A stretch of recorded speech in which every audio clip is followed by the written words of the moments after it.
Şükürlər olsun Allaha. Axır ki, bizim istədiyimiz də oldu.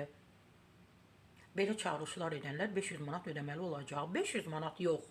Mən deyərdim ki, 50.000 manat ödəsinlər. İnternet informasiya ehtiyatında fahişəliklə məşğul olmağa açıq çağırışların edilməsinə görə 500 manat cərimə tətbiq olunacaq. Hörmətli bizim bu hansı ki cəriməni tətbiq edənlər var. Onlar bir müştəridən 500 manat alacaq, gətirib ödəyəcək. Bununla da məsələ həll olunacaq. 50.000 edin ki, yesinlər hardasa qabsı yusunlar. Təbii ki, hadisəni mən Qafqaz İnfoya istinad edirəm.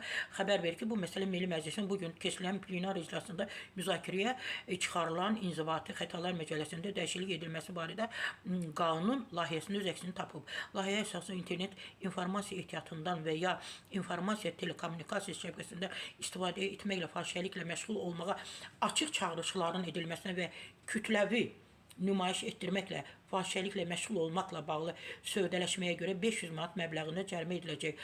Qanun layihəsi müzakirədən sonra əsas qoyularaq birinci oxunuşda qəbul edilib.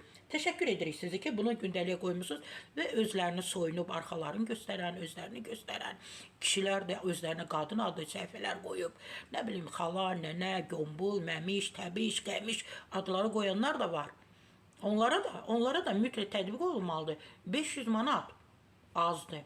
50.000 manat. 50.000 manat. Bunlar bütövlükdə bizim gəncləri, uşaqların tərbiyəsinə birbaşa təsir edirlər.